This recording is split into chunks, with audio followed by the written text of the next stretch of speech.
Hello বন্ধুরা, বড়দের প্রণাম, ছোটদের অনেক ভালোবাসা জানিয়ে আজকের ভিডিও দেখো। আমি কচুর পাতা তুলে নিয়ে এসেছি।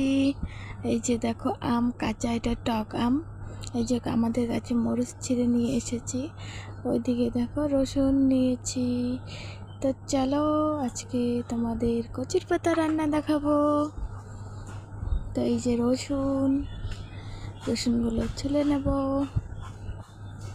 রসুনগুলো ছুলে রান্না করব কচুর পাতা দিয়ে আম। তো কচুর পাতা দিয়ে আম কে কে খেয়েছো আর কার কার খেতে ভালো লাগে অবশ্যই কমেন্ট করে বলবো। আমার তো খুব ভালো লাগে, তো তোমাদের কেমন ভালো লাগে অবশ্যই বলবা। তো আজকে কিন্তু বন্ধুরা প্রচুর গরম দিয়েছে, আর এই গরমে মানে থাকা যাচ্ছে না, আর উনানে রান্না করতে মোটেই ইচ্ছে করছে না। তবু তো রান্না পেটে যেও তো খায়, রান্না তো করতেই হবে। তো রান্না না করলে কি খাবো, তো রান্না করতেই হবে। তো চলো তোমরা দেখতে থাকো আমি কিভাবে কচুর পাতা রান্না করি।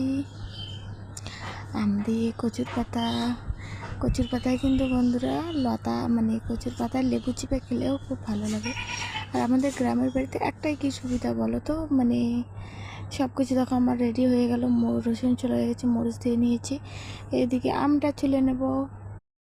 তো আমাদের গ্রামের বাড়িতে একটাই খুব সুন্দর সুবিধা, আমাদের যখন কচু ঝেঁচু খেতে ইচ্ছে করে আমরা যখন তখন তুলে নিয়ে আসতে পারি।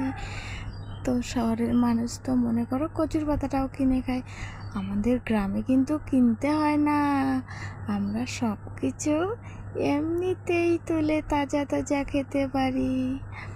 তো চলো, আমার ভিডিওটা যদি তোমাদের কোনো ভুল মনে হয় বা কোনো ভয়েস যদি তোমাদের খারাপ লেগে থাকে তো অবশ্যই কমেন্ট করে বলবা, আমাকে ছোট বোন হিসাবে জানিয়ে দিবা, আমি ভুলটা ঠিক করে নেওয়ার চেষ্টা করব।